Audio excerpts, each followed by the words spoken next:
Now, this programme is going to be very difficult for many people to watch, but it's also hoped to be educational.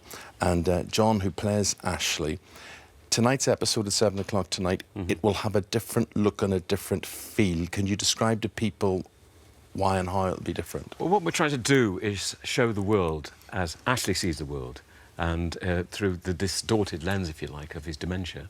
Ashley, you've still a clip, he thinks he's fully clothed. He's not. He's wearing his pyjamas.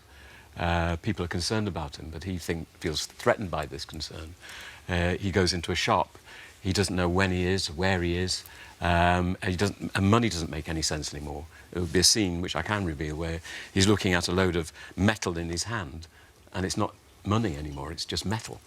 So we're very much trying to show the world as Ashley sees it, and how bewildering and frightening Actually, that can be. Actually, that really hit home to me, John, that scene, because I was lucky enough to get a preview of tonight's show, which obviously, like you, I don't want to give too much away, but for somebody with a family member with Alzheimer's, things rang true, so true for me, and the money thing was so clever, because I remember my dad struggling. He was a very bright man, suddenly with his hand out, going, and you said, oh, take what you want. Yes. Because actually he was looking at blank coins in his head, I suppose. Exactly. Because he didn't understand money. I stood in the queue in Marks and Spencer's this time last year while a woman was confused in front of me, and, you know, we're all beginning to tut as to what was about, and then you realised she is confused. She is confused, and a member of staff was very, very good with her. Good. I mean, if we do anything with tonight's show, with this story, it's to encourage people, when you see someone who's confused like that, to maybe help.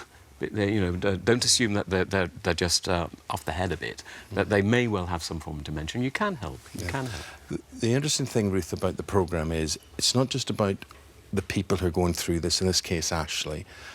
There are families that affects, what they go through affects everybody around them. The whole family. And when you see with the storyline with Laurel, I mean, it's really hard to try and understand that person, because I think she says, I'm looking at my husband, but it's not really my husband. And, you know, that's really hard for families, because I would feel that my dad was there in body, the shell of my dad, but it was like he wasn't there. His eyes had changed. And the hardest thing, actually, is when your loved one doesn't remember you. You suddenly think, he has no idea who I am, and that's so painful.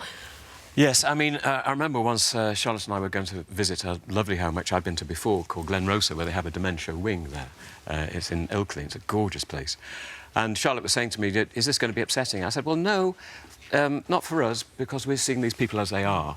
What's upsetting is knowing these people as they were, which is exactly the experience you're talking about. And hopefully, with our audience, if they've been watching the show for any length of time, they'll have seen me for some length of time, and they will see the change in Ashley. But that's why I think it's been how brilliantly you've done it, Emmerdale have done it, and how brilliantly you've acted it, because it hasn't just been a quick storyline. It's been this long, slow burn. And you know, obviously some people, sadly, the dementia happens very quickly, but for a lot of people, it's very, very slow. With my dad, he started doing what I call odd things. Some of them comical. Oh, I mean, there's huge. Yeah. I mean, there's. In fact, there was a story. My dad was, when he eventually was in a care home, and my aunt and uncle were visiting with my mum, and they had This Morning on in their kind of big, you know, sitting room, and my aunt said, "Oh, look, Dennis, there's Ruth." He looked up and he went, "Oh, I can't stand her." We've actually have incidents like that. To laugh. He was telling the truth there. That was. No, but I do appreciate how you've done this very slow burn, like what's wrong with Ashley, and have people kind of come up and thanked you, because, like you said, it's all about talking about dementia. I tell you, 15 years ago, when my dad had dementia, we wouldn't have talked about it like this. There was still a slight stigma attached. Yes. And that's like, oh, it's just so there's a whole education aspect. I mean, but that is one of the most gratifying aspects of telling this story, is the number of people. I mean, particularly when I've done things like, I've done 3 memory walks now for the Alzheimer's Society, and the last one was at Temple Newsome near Leeds, and there were thousands of people there, and so many people were coming up and saying, look, thank you very, very much for telling this story, and you and the storylining team are getting this absolutely right. Now, that's really gratifying. But, John, let me ask you this. That's what you're getting right. Are we as a country, as we as a nation, as we as a caring society, are we getting right? Have we got the facilities? is this going to clobber us, the growth of this condition? No, we haven't got the facilities, and yes, it is going to clobber us. There are currently 850,000 people diagnosed with dementia. Yes, and diagnosed. It takes a long time sometimes to even get the diagnosis. Yeah. Now, the Alzheimer's Society tell me that that's likely to rise to 2 million by 2050, and I actually spoke to one nurse. I said that's a very conservative estimate. It's a huge health problem for this country and for every country, partly because, well, mainly because we're living older. You were dying of this condition, whereas in the past we would have died with it. Yeah.